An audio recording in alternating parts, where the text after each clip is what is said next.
Japan நாட்டில் ஒரு சட்டம் இருக்குது. என்னென்னா, அங்கே உள்ள குழந்தைகளுக்கு 10 வயசு வரைக்கும் எந்த எக்ஸாம்ஸும் அட்டன் பண்ண தேவையில்லை. அந்த 10 வருஷமும் அவங்க தங்களுடைய குழந்தை பருவத்தை ஃபுல்லாக என்ஜாய் பண்ணணுங்கிறதுக்காக தான் இப்படி ஒரு சட்டம்.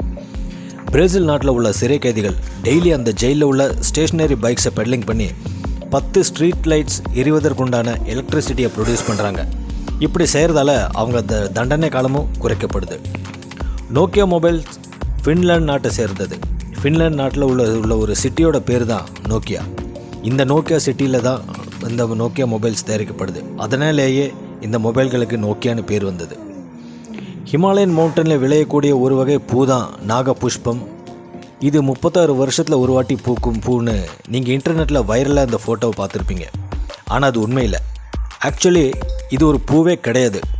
இது சீப்புன்னு சொல்லக்கூடிய கடலுக்கடியில் வாழக்கூடிய ஒரு வித கடல்வாழ் உயிரினம். பூ இடாது.